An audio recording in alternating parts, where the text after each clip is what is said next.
up, guys? We are so back. I am back here in Tampa, Florida, back from a 2-week or almost 3-week hiatus over in Texas as we're going to bring my co-hosts in here, Stephen Malazzi and Mason Maggio. Looks like Mason's got a beard trim going on there, looking a little. Oh my God, it's Mason Maggio! I missed that guy. Oh, he's Yeah, looking. the beard was getting to be too much, so we had to trim it. We had to clean up a little bit, But hey, we're back with another episode of Motor Stardom with your favorite Xfinity Series back marker, your favorite Truck Series back marker, and some guy that happens to own the Motor Stardom page on Instagram.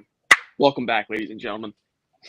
I just received an email from the NASCAR Craftsman Truck Series director's office. So that's probably some juicy stuff in there. Who knows what that's going to be. We cooking, baby. We cooking. Can't wait to see that later. We hope it only means good things. So we're excited for today's episode. We'll be joined shortly here by Luke Baldwin, who unfortunately won the Last Car Award this week. We didn't really, we promised we didn't plan that. We had him in here booked before that happened. The Last Car episode we had before. But Luke Baldwin collected a checkered flag this year. We'll talk about that too as well. Obviously, we have to give a big shout out to our sponsor here to kick off the episode. Shout out Densey Energy Pouches on the hat of Mason Maggio. Obviously, great people, great products, and we appreciate them sponsoring the show. We'll have a great segment presented by them later in the episode. So we're excited for that. And then before we bring Luke in here, I saw this picture. I saved it. I just wanted to bring it up. Oh my God. I mean, damn. I mean, we're talking about Mason Maggio. Stephen Malazzi. Cuts up pretty good, man. I got to admit. Yeah, since you talk about law school so much on this show, we might as well show people what you're all about. I mean, do I talk about law school a lot on this show? Yeah, I do. Yeah, every time I intro, I'm done. Fine. Notice I didn't talk about it here. I'm done. It's over. I don't have to do it again for 3 more months. Yeah, that was actually this exact picture ran on the Broad Street line, SEPTA subway thing, like basically the Philadelphia subway system, because not everybody in this show is from Philly. Basically, our main subway track had picked this exact photo with a caption on it that was something about Temple University. And yeah, it was pretty sweet. You walk down to the subway station, there's my face in an Outback Steakhouse NASCAR fire suit, which was pretty cool, like pretty awesome to have that happen. So yeah, this is what happens when you lock in, ladies and gentlemen. Yes. This is when you lock in, you accidentally end up going to law school and looking good in the occasional picture. And when you don't lock in, you end up like I am right this second. Yeah. So that's interesting photo there, but you can see you're locked in. You're locked into law school and racing at the same time. That's what this photo is showing here. So just wanted to show everybody that if they hadn't already. I know it's on the feed out there, but I had to make sure everybody saw that. Another one quick before we bring Luke in here. Obviously, short and simple. We had a race at Kansas Motor Speedway this weekend. It was an absolute ass whooping by Kyle Larson. He was the winner. What did you guys make of that race, right? First race we've seen in a while where you can run top to bottom, right? We were all excited, multi-groove racing in the next-gen car. Obviously, we did have this quote from Kyle Busch, but we'll get to that in a little bit. Back to Kyle Larson being the winner. What did you guys make of the race? Did you enjoy it? What were your thoughts? I mean, it's better than what we've had the last couple of weeks. I will say that. I mean, racing was aggressive. It was good. Was it the Kansas that we know, not really, but I mean, Kyle Larson proved to have the best car, and the best car won this past weekend. So definitely take note of that. I mean, it definitely, the race had its moments, with 2-3 wide racing, sometimes even 4 wide.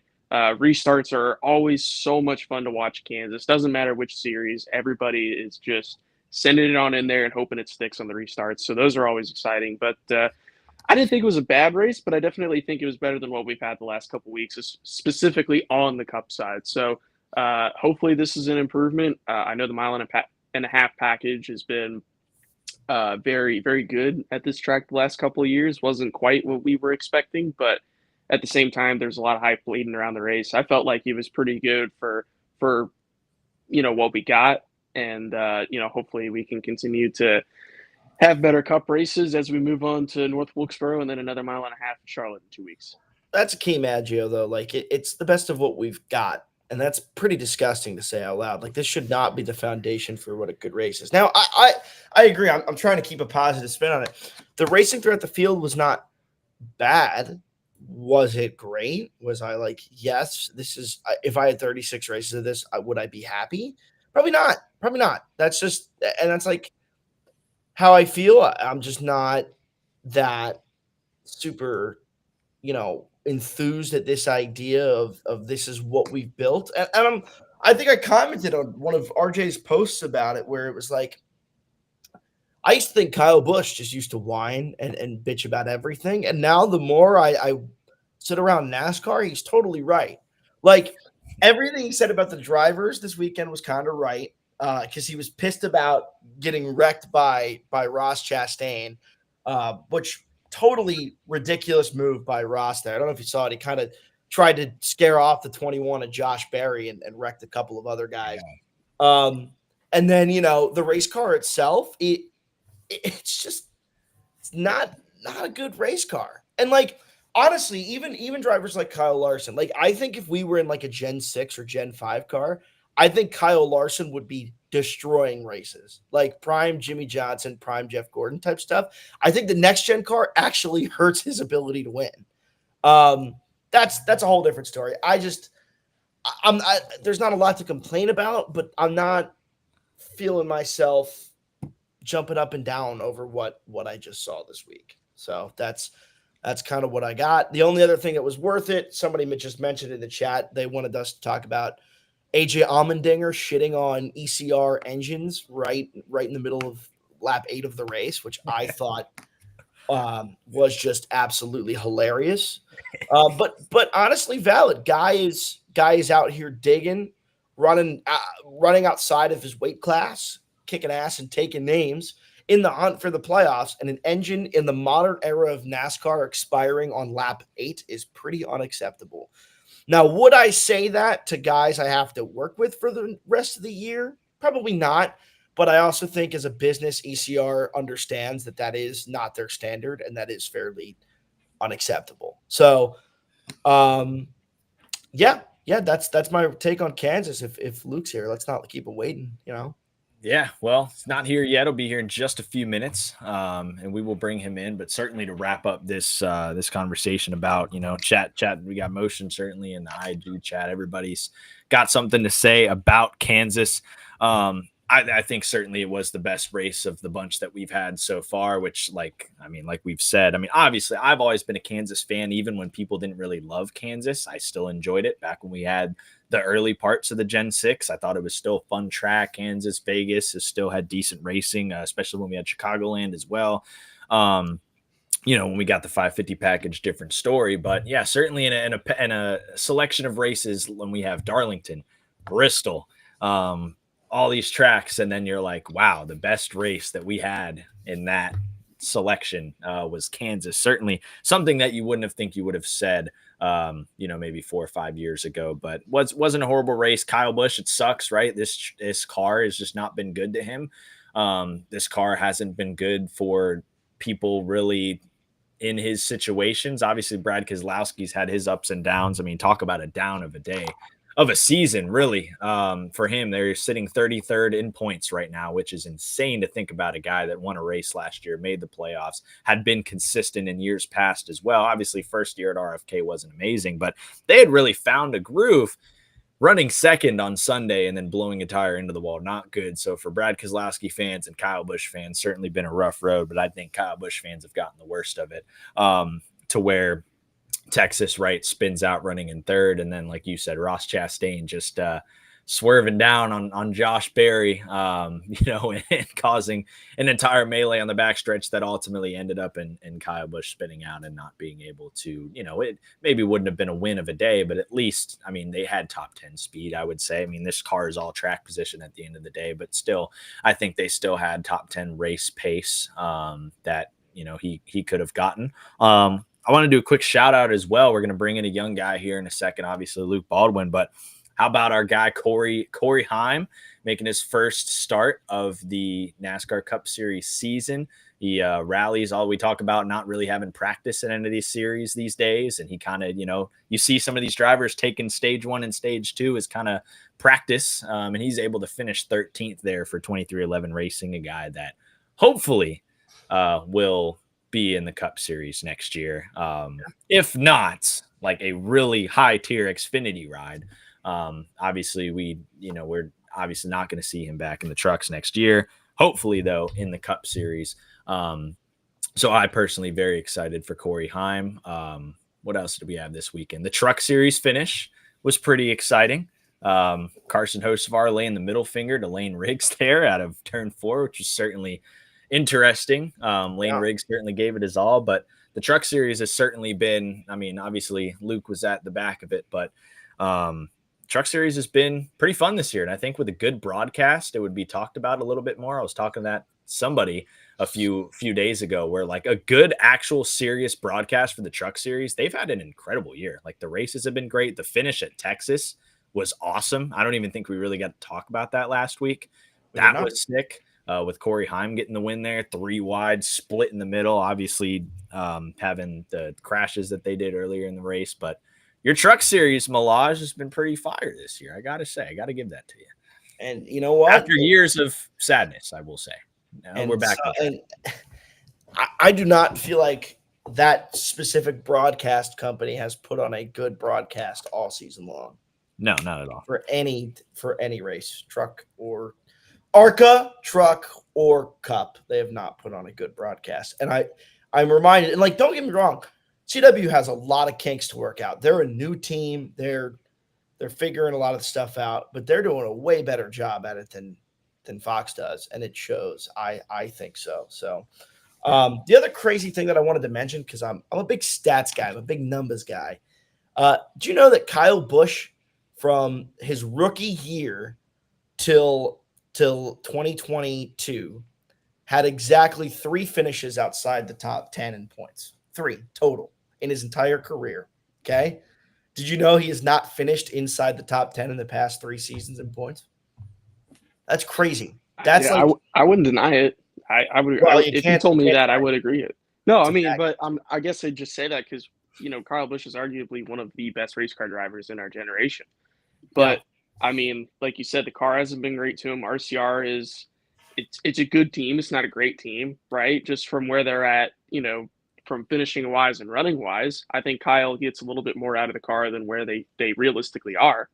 But it is tough. I mean, you're a 2-time Cup champion that has won more races in the Truck Series, more races in the Xfinity Series, and he is going to be a Hall of Famer when he's done. 100%. Nobody's going to deny that. Whether you love him or hate him, he's one of the best. You can't deny that. But if you are a champion, it's a tough pill to swallow when you're not winning races, and when you are in position to win races or have really good finishes in order to bump up in points, something falls flat on his face, whether he likes it or not, whether he's in control of it or not. So I think that's part of the battle with the 18 is being able to finish a lot of these races when they do have good runs. And then, just figuring out what's it going to take to get from A to B, and that B line being winning races. So I don't know, Maggio, this is true for you. Sorry, not to switch gears on you. Has Carson Hocevar ever flipped you off? Yes. Put that comment back on the screen. Carson Hocevar has flipped me off as well. Actually, I know for a fact that Carson Hocevar has flipped Mason Maggio off. I was in the car with Josh Ryan when the story about Carson Hocevar, Mason Maggio beef came about. But I'll tell my story instead because I think it has a happier ending with me in CH77. Carson flipped me off in my debut race when he was on crutches because he had broken his foot or had some tendons shit or whatever going on. Yeah. And I went up to him like, yo, what the fuck you flipping me off for? Like, it's practice. I'm letting you go. It's not like I raced you. I'm 6 seconds slower than you. He's like, I thought you were the glory to God racing guy. I'm like, no, that's in a black race truck, and mine is white and now destroyed. But and then we talked it out a little. And ever since then, he's called me Bloomin' Onion guy. Like I offered him a Bloomin' Onion at Bristol like 2 years ago, I think. I think he follows me on Twitter. Like we're cool, But as far as I know, I don't know that Maggio's had the same rebound with Mr. Hocevar, but I don't want to speak for Maggio here. Yeah, I won't get into too much, but we don't exactly have chemistry. We'll say that. But I'm not going to comment too much on the Carson Hocevar side of things. We're trying to keep it professional, at least on my end for the show. But I will say this: we don't exactly get along. I will say that. Can we get the stat cast up? Carson Hocevar has flipped 2 out of 3 people off in this podcast.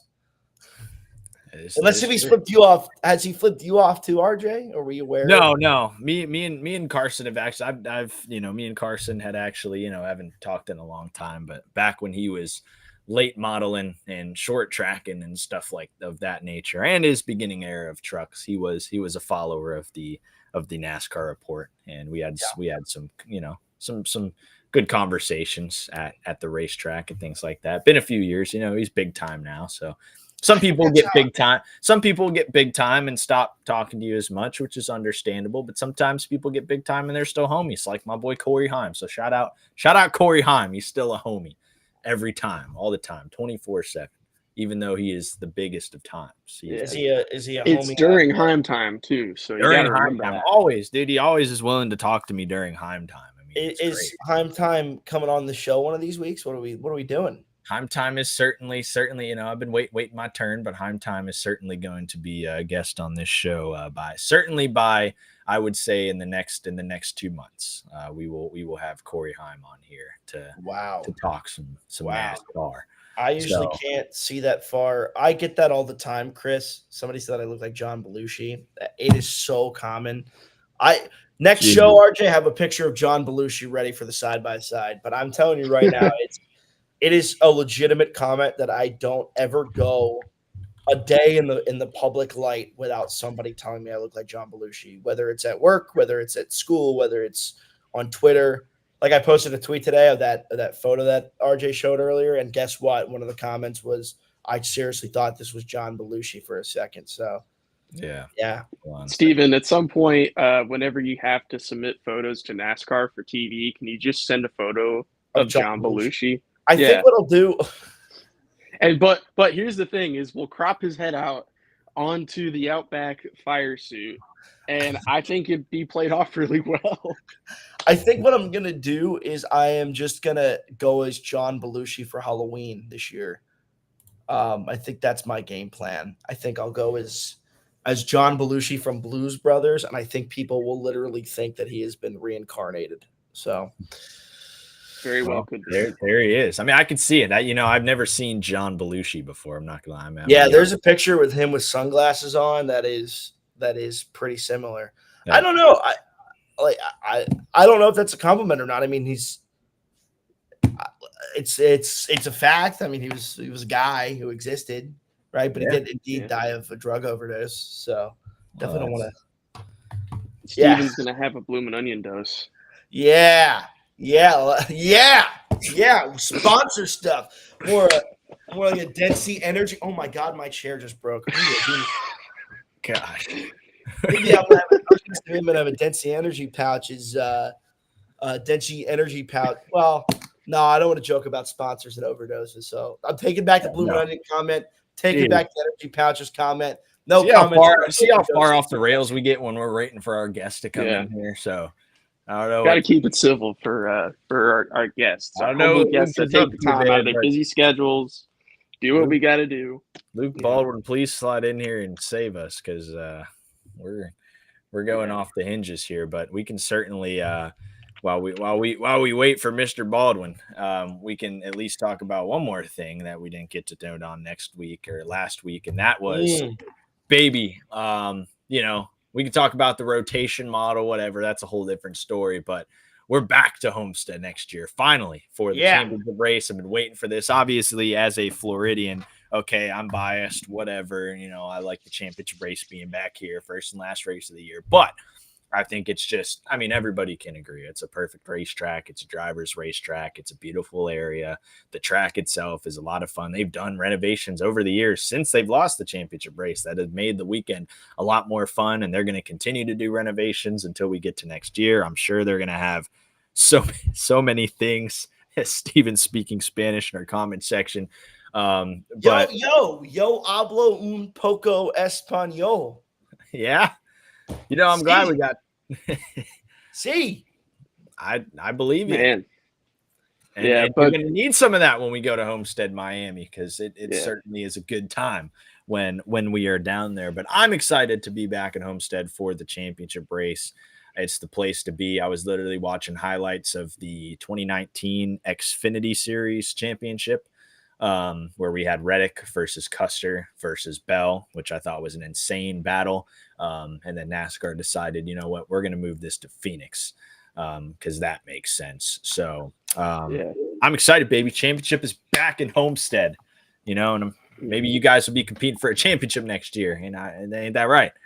I'll just be happy to be a part of the weekend. But as a fellow Floridian myself, I was super thrilled about the news. I know people had been rumoring about it, but as everybody knows, rumors are rumors. You don't know until it actually happens. And then when NASCAR officially released it, I was like, oh my gosh, it's happening. So super cool. Homestead is a track that means a lot to me, being a fellow Floridian and going to these races way before I ever made truck and Xfinity Series races at Homestead. But looking forward to having that back as part of the title race. And it's usually a fun weekend too. People are able to come in and do that race, and then afterwards go down to the Keys. And it's just cool because you have so much to do in that area versus Phoenix.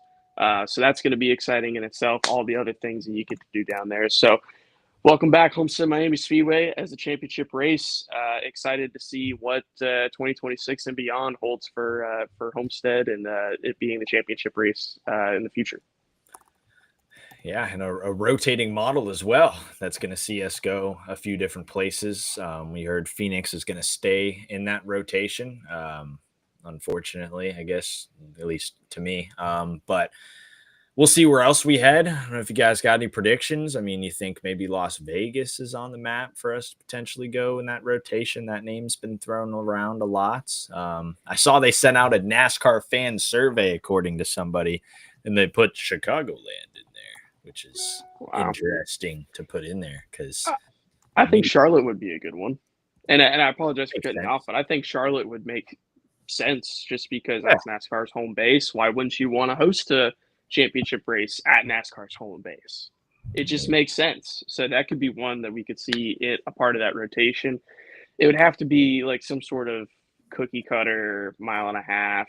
I feel like that's where a lot of guys are going to bring out their best stuff and really try hard. It's hard to do it at like a short track or a super speedway just because so many different things happen.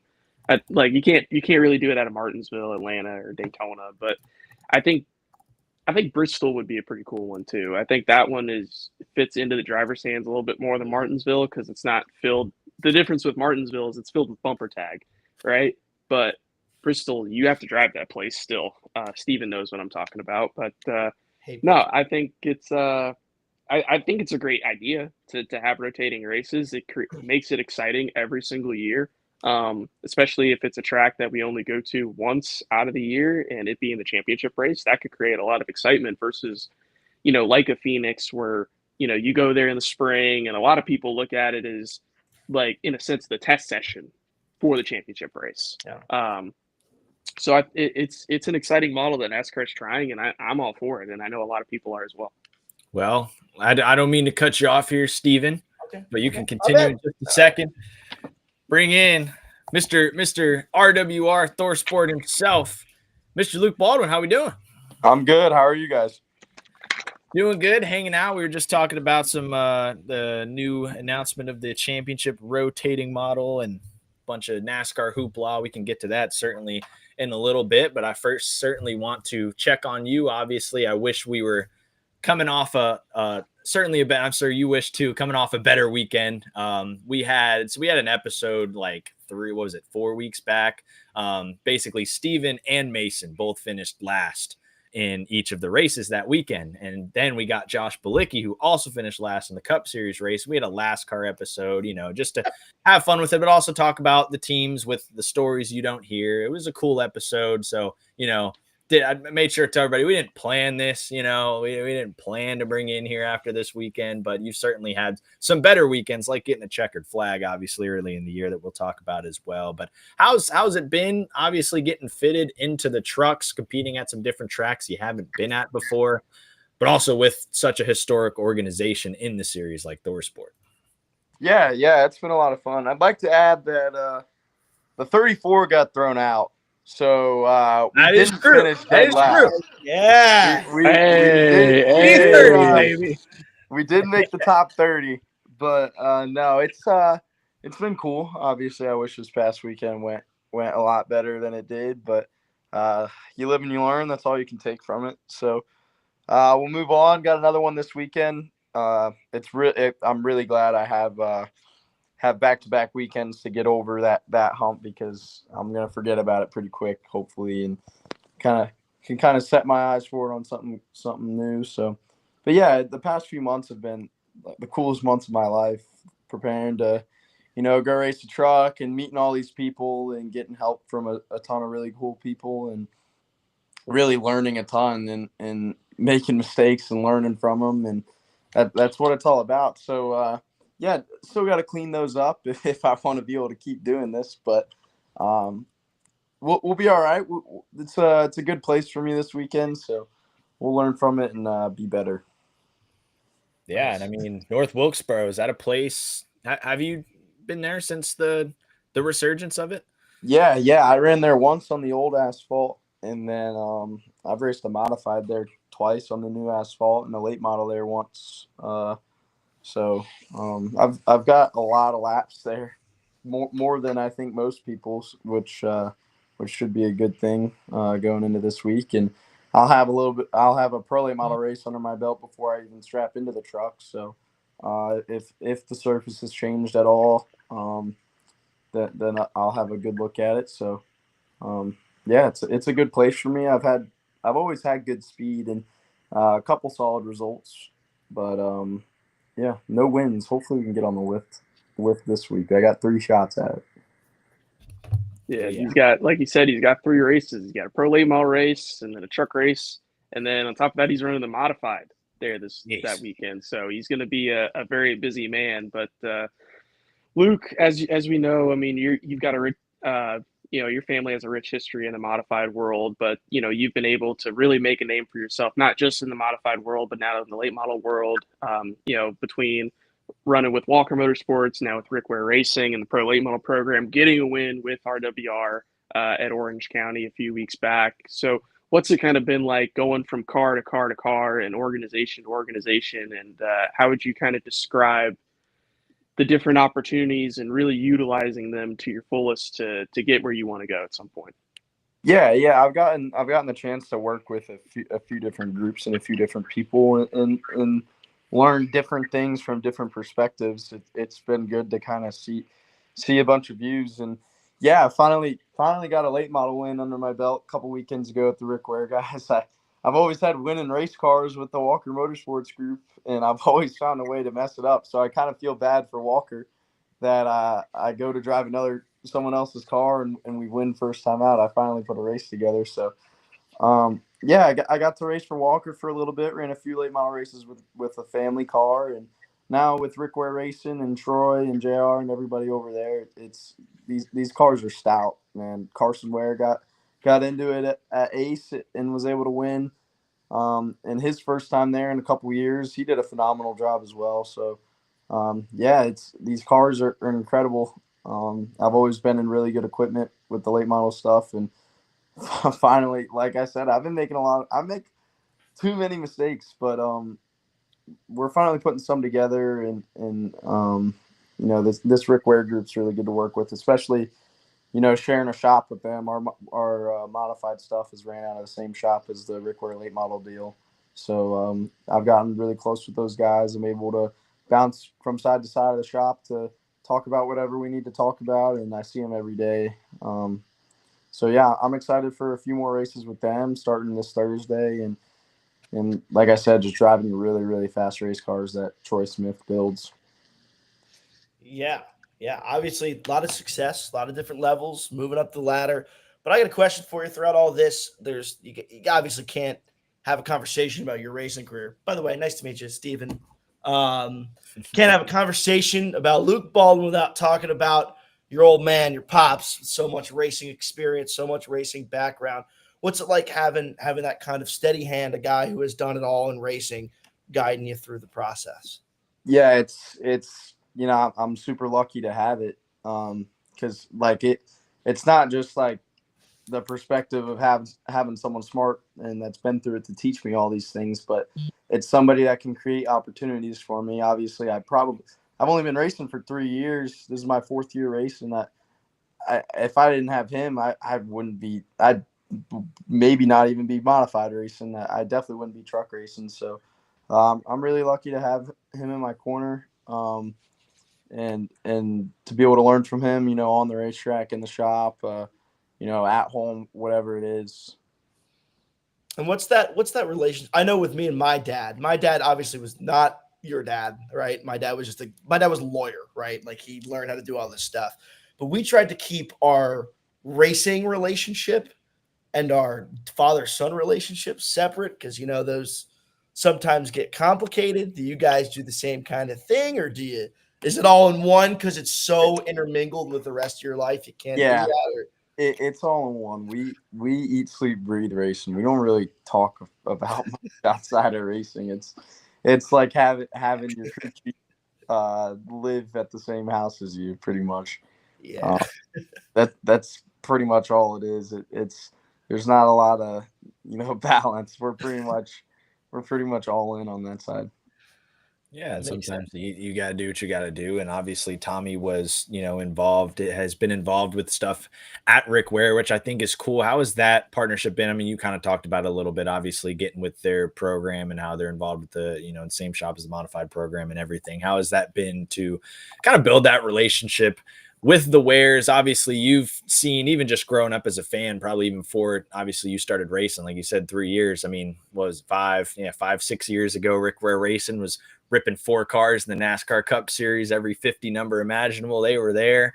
To see, from a racing background, how far they come, how cool has that been? And then obviously to get them a checkered flag, obviously a few weeks back. Yeah. I mean, I've known Rick for a long time, since I was little. But now to kind of get closer with him and work with him has been a lot of fun. And then Cody and Carson, getting to know them more. Been around Carson a lot recently, and been able to get more in touch with Carson and Cody's racing, and that's been cool too, to work with them and bounce things off each other. And it's like the Wares are family to us. My dad's known Rick and Lisa for a long time, and it's kind of cool to get into the business with them now, and be able to put that 51 up front, and have success 2 in a row, hopefully three, on Thursday. Yeah. That's what they're saying. You better get that three-peat. And so RWR three-peat's on the line here, which is crazy to think about, right? When you think about, at least the narrative that people surround, obviously, the team with, or people that, what they thought years ago. And now, we're out here, RWR is collecting checkered flags. And so I look at the roster of people that have driven the Rick Ware Racing late models this year. We got Luke, he's in victory lane. We got Carson, got himself into victory lane. So who's next, right? Mason Maggio. It could be. Yeah. Yeah, and you mentioned that kind of reputation that Rick has, and it sucks that's what the general public sees, right? Because Yeah. they don't understand how hard this stuff is, and how much goes into it, and how hard everybody at Rick Ware Racing, and how much Rick, Cody, and Carson have put on the line to do what they do, and how hard they worked at it, and how much progress they've made, as far as a business and a race team, and drivers in themselves. So it sucks that you have to hear people that have no idea what they're talking about talk about Rick Ware Racing and in this negative light, and it's none of it's really true at all. Yeah, I put a post out there about you guys getting the late model victories and everything, and then you see, people, all the nobody's in the comments saying, whatever, they ain't doing nothing, like Mhm. whatever, blah blah blah. I'm like, what are we doing? I was like, hey man, Rick Ware's in the All-Star race this weekend. He's riding high, so Yeah, right. he can't hear y'all. He's That's up here. right. He's He, All-Star di- racing. he doesn't even he can't read that. He doesn't even know what you're saying. It's gibberish to him. Exactly. So we talk about all these team owners that we want to bring on here. I mean, Mason's talked about how much Rick has done for him. You talk about what Rick has done for you, Rick, for me in my media career. Those were guys that reached out to me and supported my stuff 5 years ago during COVID time. So when are we getting Rick on the show? I mean, I feel like that's conversation. This is an episode that needs to be had. Rick Ware on here. So That's, I know. that's a good. That's one way to go at it. Let these people hear Rick and his mindset and how successful he is. Let him rub it in their face a little bit. The Rick Yeah. Ware episode. So I would be excited to see that. Luke, what has been the probably let's see what's been your most favorite part of your truck series journey so far? I know we talked about late models and modifieds and things like that. What's been the favorite, let's go favorite and most challenging part about hopping in these trucks? Yeah. There's a few. I'd say two things for my favorite part. It's the sim. The sim's really cool to be able to experience and do, and working with those guys over at Ford Performance. The sim's been a lot of fun. Getting the week of my race, 2 sessions each week, and being able to work on things through a computer and decide how your truck's gonna unload out of the trailer based on the way a computer works. It's kind of crazy, but that's been a really cool part, and just the people I've met and the people that have helped me, that and talking to some pretty cool people about, you know, just getting advice, bouncing ideas off of them, and learning things like Ty Majeski and Ryan Blaney and Doug Campbell, Austin Cindric Spotter, and there's a bunch of other people that have gave me helpful information, and then I think we learned pretty quick that something challenging is the air. Um, the air at Kansas. Like I I watched a lot of video, talked to a lot of people to really understand how this air works, and I knew going into it how the air works. I knew what would happen when you get in a bunch of dirty air and a bunch of air gets dumped on your nose out of nowhere. I knew what would happen, but we go green and go 4 laps in, and we pass 8 or 9 trucks, and I go from 23rd to 14th. I was on cloud nine. Like I thought I was the man after that. Got a little overconfident, got dirty air on my nose, and what happened. So yeah, that part was tough. I really wish I got a full race to feel it out and learn from it, but I got a little in over my head and cost that, which really sucks because those 66 guys have had some terrible luck this year. They've had a ton of fast trucks and just nothing can go right. And I think I'm not even just saying this to say it. My truck at Kansas was going to be a pretty stout truck. Like we could have ran top 10, maybe top 5. Competed in for some pretty good track position, but I put an end to that pretty quickly, unfortunately, which, it's learning, but it sucks for those guys because I see how hard they work and I appreciate how hard they work, and they deserve a good run. So we're gonna learn from it, bounce back this weekend, and hopefully give them what they deserve.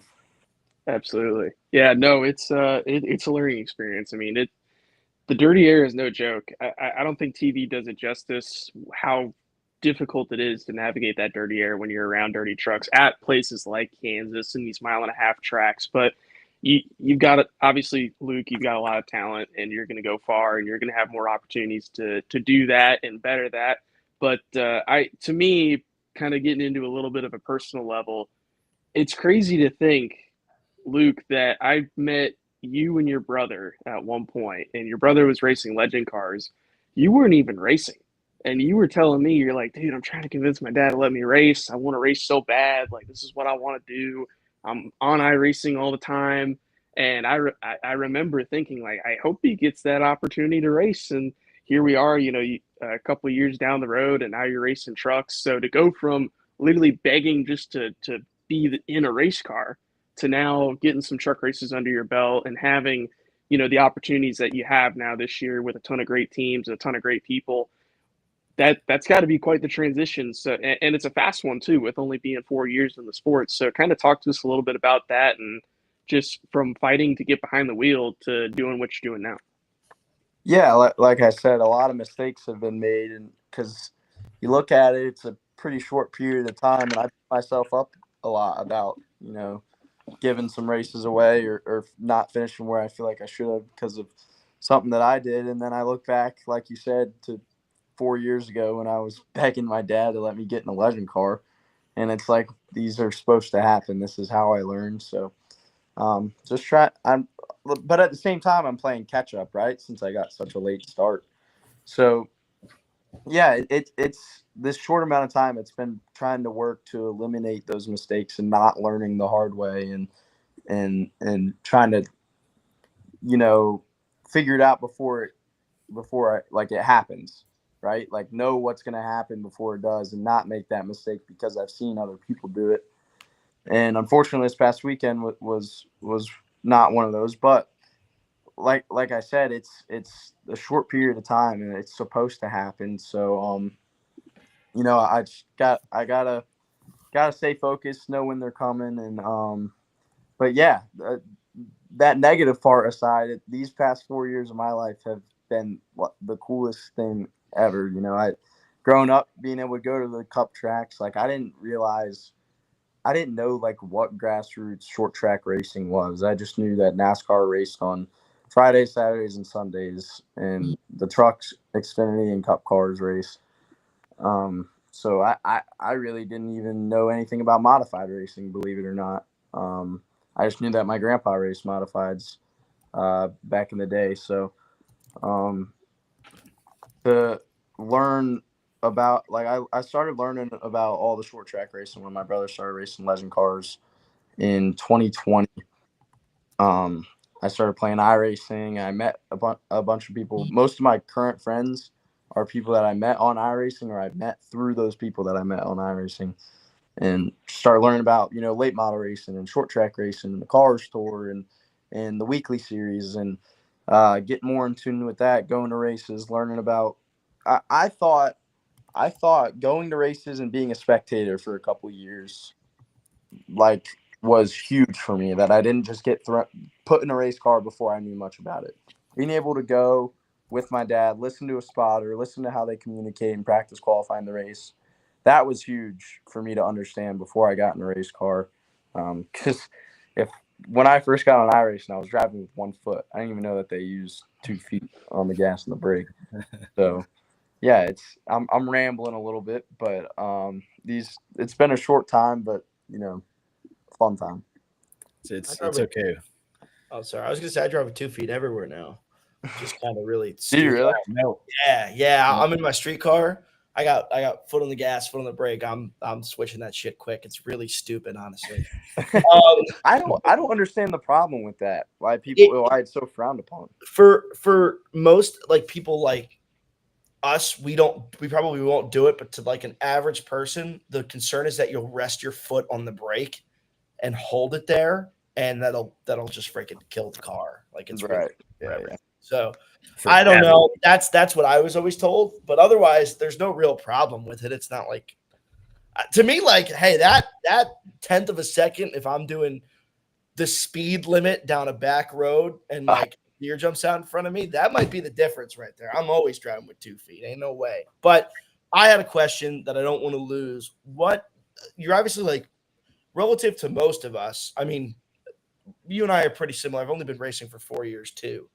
But to the average NASCAR driver, we're pretty early on in our careers. Like, this is, 4 years is not a long time. A lot of people have been doing late model racing since they were 12 or 13. What are your goals? Where do you want to end up? Do you see this being your career path? Do you see this being a till it runs out type journey? What are you looking for here? For sure a career path. That's the hope, right? That's the goal. I want to race on Sundays, or if I can make a career racing on Saturdays or Fridays or whatever it is, it's what I want to do. If I could race for a living, I'm a happy guy. So that's the goal. But if the whole driving part doesn't work out, I want to work in the industry. Like if I'm a shop floor mechanic somewhere, I'm happy. If I'm a spotter, I'm happy. I spot. I spot on my off weekends. I spot. I driver coach. I regular pit help. Like I'm getting experience in all the fields, so I can so I have something to fall back on. I've recently really thought about if the whole driving part doesn't work out, maybe starting a driver development deal, just like a coaching thing, because that's something I feel like even like those sometimes that like I'm not a perfect race car driver by any means. I'm pretty far from it. But I can from sitting outside the car, I feel like I'm decent at critiquing stuff. And like when I go back and watch my own races, I'm like, what am I doing? Like what's this?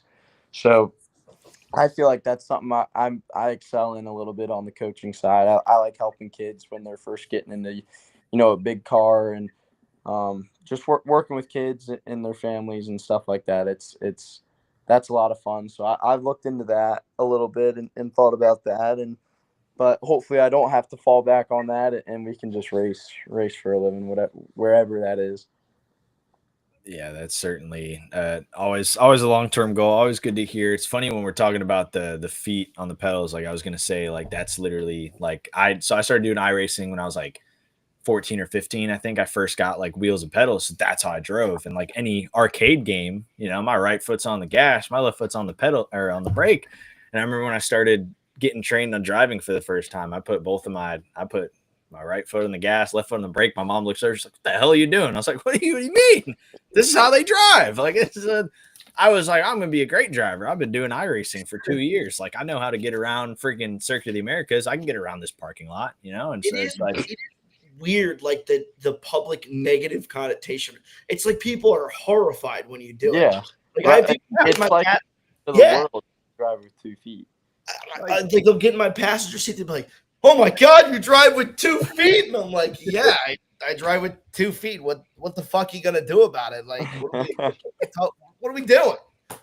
It's not. I'm not shooting a dog. I'm driving with 2 feet. I don't know.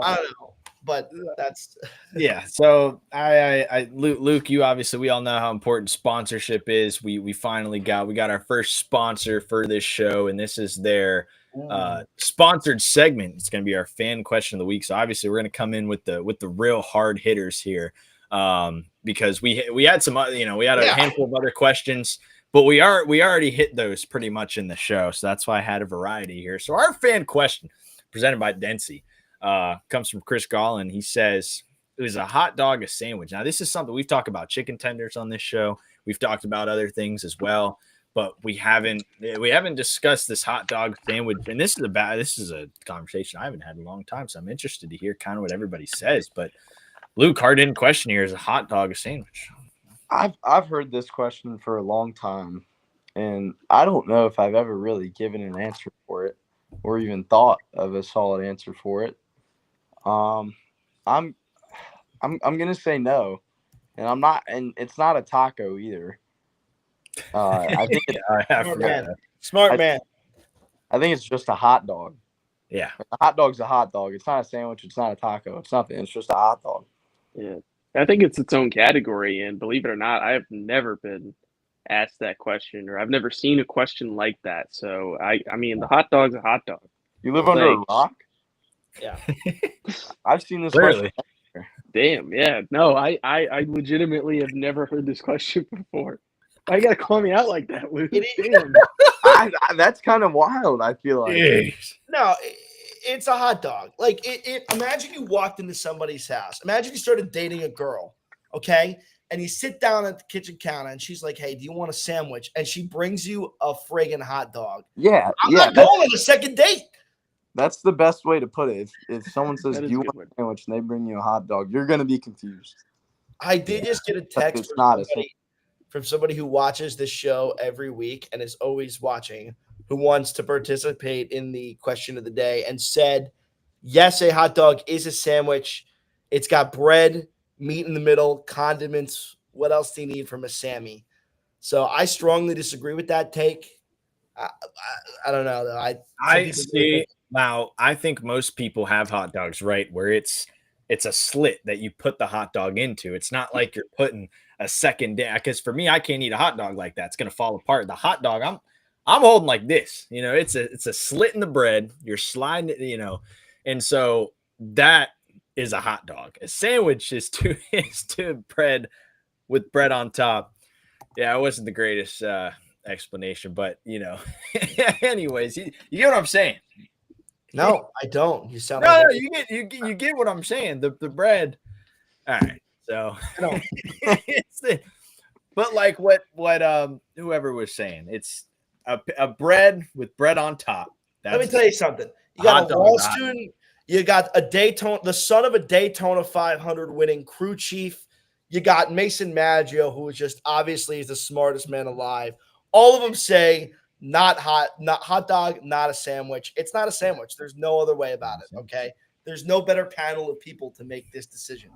Yeah, the fact that it's even a question, and that's why I'm so shocked, is it's like, why is this even a question? Why are we having this discussion? And the fact that I haven't heard this before is like actually insane, and I can see why I haven't heard of it because there is no argument. Hot dog is hot dog. I can't believe they said it's a taco. Taco, yeah. The taco is crazy. I'm gonna be real there. I'm not going to a Mexican restaurant and being like, "Yo, let me get a taco." All right, pulls out a wiener and puts it in and says, "Here you go." Oh my God, Maggio was talking about pulling out his wiener on live. We got off the rails. Okay, lost this show. I am gonna go. I have a taco. I actually made tacos a couple nights ago, so I have some spare taco shells. And I also have hot dogs in my fridge. I am going to go cook a hot dog, and I'm putting a hot dog in a taco shell just so we can have that prep for next week's show. Yeah, sounds good. And I'm sure there were other questions, but we kind of hit all of those questions as well. Real heavy hitter there. The hot dog question was the heavy hitter left for us to use for our Densey fan question of the week. So as we wrap here, you guys got anything else for Luke before we let him go and win 3 races this weekend? I mean, other than good luck, and I know he's going to kick some butt. Luke is not only a fantastic race car driver on the upcoming, but he's also a great human being. Been fortunate enough to get to know him as well as his older brother Jack, and obviously getting to know Tommy from being neighbors with the RWR short track program. So, Luke, I know you talked about last weekend a little bit and being bummed, but you have got a bright future as a race car driver, and you're also a great human being. So you got a lot going for you, and you're going to have a great future in the sport. But yeah, other than that, good luck, man. You're going to kick butt in all 3 races, and we look forward to watching you progress from here. So we appreciate your time and coming on the show. We hope to have you here soon with a little bit better post weekend results. Yeah. So yeah, I'll see you on the track one of these days, Luke. You'll and by see you on the track, I mean you'll be probably 8 or 9 rows in front of me at least. And if you're not, are you running again? I think my next one. So there's actually conversation about doing Wilkesboro, but we decided not to. Because we had a truck ready and we were just like, why not? It's not a full entry list. Let's just go do it. But I think Pocono is going to be the next one, and it'll be a full effort, which I'm actually pretty good at Pocono. So I'm looking forward to that. Little place. Yeah, it's my home race. Triangle. Yeah, it's a good racetrack. That's a racetrack that I skip every time it comes up on NASCAR Heat back in the day when I played. Because I thought it was so bad to drive on a controller. I freaking loved it. I've loved Pocono and everything. I don't know why. I've always loved Pocono. Luke, you say little very lightly. That is not a little place. That place is huge. Yeah, I don't know what I meant by that. I love going there. There's a go-kart place near the track called S&S. Yeah. Yep. Yes. I went there one time and Bubba and Blaney came. I was probably like 6 years old or something. But Bubba and Blaney came, and I think I walked around telling everyone I beat them for a while, which definitely didn't happen. But hell yeah, that place was badass. When we went last time to Pocono, this might have been a couple of years ago now. I took all the RBR guys in a minivan up to my home go-kart track where I grew up go-kart racing, which is somewhere in New York. And it was like 2 hours away, and we had a freaking blast up there because those are like legit freaking go-karts, not like rentals. They're like road tax go-karts. Those things Nice. are so yeah. But anyways, good luck this weekend. You know, don't hit the wall. Yeah, I'm trying to. Weekend, you know, don't. Hey, if it helps, I already made that mistake at Wilkesboro of hitting the fence off of 4 and qualifying the modified, so I got that out of the way. And I'll make you feel even better. You know how you finished 30th last week after like DNFing super early in the race? Yeah. I haven't finished 30th all year. So yeah, let's rock with it. Yeah, I'm good. Yeah, I haven't finished that well all year. So you're having a great season. He hasn't finished higher than 30th. I haven't finished higher than 30th. Right. Yeah. Yes. You're having a great season by my standards, brother. So keep going. Have a great weekend. Go kick some ass. Thanks for your time, man. What'd you say? You could have finished 29th if you were in Kansas. I know. What are we doing? What's going on? Well, yeah, we'll certainly see how it goes, Luke. Thanks for supporting the brand and coming on here, joining the show. And we'll certainly have to have you on here again sometime. Especially if you three-peat this weekend. If you win 2 out of 3 races, we're bringing you on here next. All right. week. Yeah. All right. I'm with that. All right. I appreciate you guys having me. I appreciate the kind words. I followed your stuff for a while, so I appreciate you having me. I appreciate you, man. Have a good one, and we'll see you soon. Take it easy, buddy. Thank you. Sir. And that is our Luke Baldwin here on the show. Thank him so much for coming on. Sorry, everybody, for the description of the hot dog. It didn't go too well. I thought he was one of my favorite guests. I've seriously been fortunate enough to know Luke for a long time, and it's crazy because he used to be actually pretty shy, and the racing's really brought him out of his shell. And on top of that, he's a talented race car driver, and I mean he wants this. Every time I go to the shop, he's in the shop working, and he's working with sponsors as well, and trying to put things together as well, whether it's the late model, the modified, and obviously now the truck side. So, you know, Luke is very much like his dad with the hard work, etiquette, and wanting to get to the next level. So I truly believe that Luke is going to be a star in the sport. It's just a matter of, you know, getting him some seat time and allowing him to learn and digest everything. But he's going to be a threat for a long time, 100%. And he's 18. He's 18. Like that kid does not give me 18-year-old. Like he acts like he's in his 20s. Like he's been here before. He's been around the block. He's pretty composed. Even he had like a slight meltdown at Kansas, and the Kansas meltdown was like pretty mature. Like it was a pretty, you know, like there's ways of melting down. There's levels of doing it, right? And everybody has a meltdown, but there's a way to handle and compose yourself in those critical situations. Yeah. And Luke did a really good job that made me like that. That's when I looked up how old he was, because I was like, he seems like he's our age. By our age, I mean my age. You guys are young bastards. He looks like he's like my age, 23, 24, with the way that he acts. And here he is, 18 years old, strutting into the truck series with a lot of confidence and a lot of. You look like this, buddy. Right here. Allegedly. Oh, we got a comment. I didn't put it up because we brought Luke Baldwin in, but we always end the show on something like this. It's crazy. I don't get it. I don't get it. We got girls calling Maggio sexy. We got girls saying Maggio's got a soothing voice. Now we got people's moms commenting on Maggio's eyes. And Maggio's talking about pulling out his wiener mid-show. Like, what is this? No, not in that description. No, that's crazy. I mean, this is ridiculous. No. Anyways, it's certainly Maggio's business to attend to. I guess I'm going to Texas Roadhouse, and Steven's going to do whatever he does without law school. What the hell did you just say to me? What did you just say to me? I said Steven's going to do whatever. No. Before that, back it up. Where are you going? I said I'm going to go to Texas Roadhouse. That's apparently that's where I'm going. You know what? That's it for this episode of the Motor Stardom Show. Hold on. I don't remember this guy's name. This is Mason Maggio. This might be my last week here. Thanks for watching. Every week we do this, 7 p.m. Tuesday. Maybe not next week if I go kill him. We will. No, this is it. Roll the outro. We're done. Hold up. We have let's- obligations. Yeah, we have obligations, man. We have obligations. Okay. All right, well, he's out. Screw it. We have to announce the next guest. We're We have doing it live. We're sponsorship doing it live. obligations. Okay. Anyways, shout out to Dempsey for sponsoring our show. Obviously, great segment this week talking about hot dogs. Shout out to everybody watching over there on YouTube. That will be the primary source of viewership here as well. Shout out to everybody also on Instagram and on Twitch, whoever is still watching over on Instagram. Shout out Gio. Oh, Gio Ruggiero's watching on Instagram. We're going to get him on here soon, hopefully in a few weeks. Yeah. My guy. Another guy who's kicked my ass a bunch this year. So he's had a fire year. So Gio, if you're hearing us, he's in the IG area. Come on by. We'll get you on here in the next few weeks. We have Brendan Poole will be joining us next week. Obviously, he's had a stout last few years, had a stout last year for Alpha Prime, has done incredible this year as well. So excited to get to talk to him. I've known him for a long time, so that will be exciting. Damn, as soon as I shouted Gio out, he left the chat. That's so wait, you guys are both going to Texas Roadhouse together?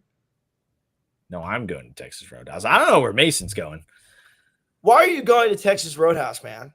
That's where the dinner plans are. We got some coworkers going to Texas Roadhouse, Chick-fil-A. We're opening grand opening of Chick-fil-A this Thursday. That's what I'm doing. I hope that Chick-fil-A sucks. Gonna be a great time. Sucks, man. No, whoa. What do you got against Texas Roadhouse? What do you mean? What do I got against Texas Roadhouse? What is? Are you guys, if it's something related to Outback, nobody puts Texas Roadhouse comparison with Outback. They're two separate things. They're direct competitors.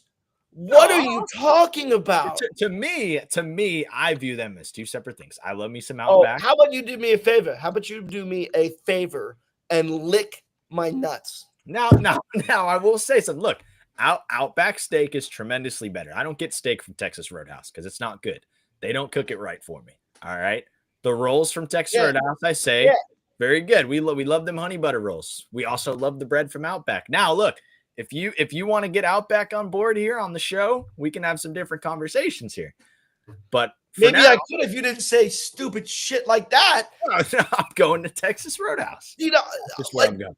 That would be like me saying I'm going to Papa Zin after the show. That'd be ridiculous. Whoa! No! What do we do? No, I gotta go say I'm gonna go Papa Zin energy pouch after the show. We only take the best, and that's exactly. No, I agree with you. I'm telling you, the comparison, which also has a nicotine line, so check that out. Dempsey is like Outback. Texas Roadhouse is like a Zen.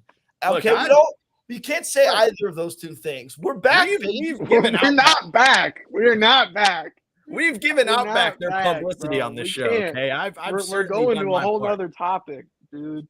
I mean, look at this. Unbelievable. I'm looking at it. That's a sexy look at it. Guy. He's a good-looking dude. He looks like John Belushi. John Belushi, if he was a NASCAR driver. If John Belushi accidentally went to law school and was a race car driver and was born 50.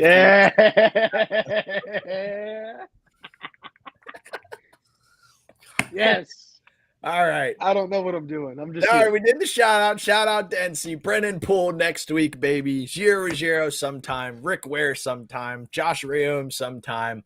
We'll figure it out. Steven, you are now allowed to hit the outro. Hi, that's RJ. This is Mason. I'm Steven Malazzi. We do this every week, every Tuesday, 7 p.m., the Motor Stardom Show. This has been a great episode. Luke Baldwin joining us today. We had a great time. Next week, Brennan Poole. Come on back. Tuesday, May 20th, 7 o'clock. We'll see you then.